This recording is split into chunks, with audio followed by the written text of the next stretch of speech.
Hello, welcome to European Open Briefing for Monday, January the 14th. I'm Rafael Jan, currency analyst at xm.com, and we're going to be having a look at what's happening in the currency markets today.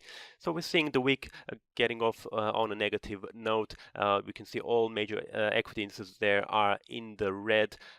Japan is closed today, but the main story is that Chinese exports unexpectedly fell in December, so that has soured market sentiment.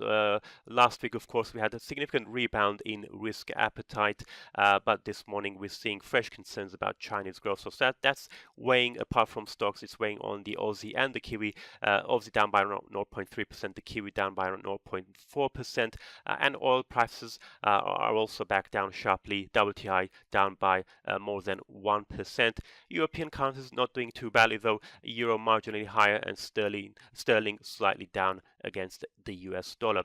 Against the Japanese yen, the dollar, although it is down, it's holding pretty much in its recent tight range.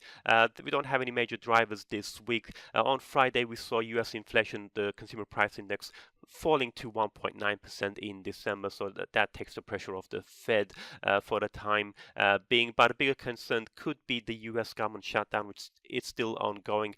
It has now become the longest in US history and could become more problematic if the Republicans and the Democrats don't manage to find some common ground to end the current impasse. Moving on to the euro, we can see the single currency moving away from last week's 3-month highs. On Friday, we had disappointing industrial output numbers from Italy, so that's once again raised worries about the Eurozone economic outlook, so that's somewhat weighing on the euro this morning. Sterling, on the other hand, is holding fairly close to last week's 7-week high, 1.2865.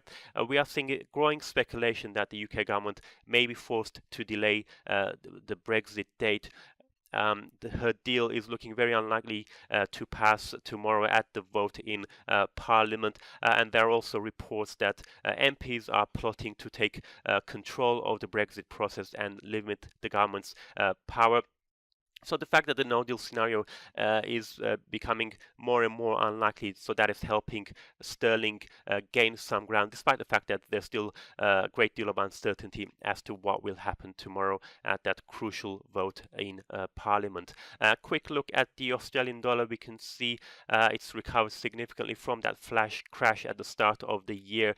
It had recovered about the 0.72 handle. It's off those highs this morning following those Chinese numbers. We saw Chinese exports falling by 4.4% on an annual basis versus forecast of 3% growth.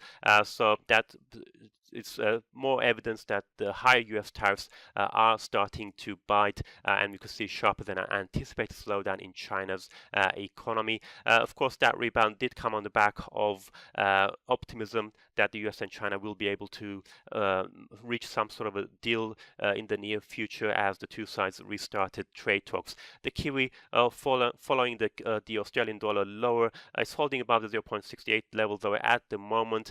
Later on at 21 hours GMT, we are going to see fourth quarter business confidence numbers coming out of New Zealand, so that those will be watched. That's it from me. Thank you very much for watching and have a great day.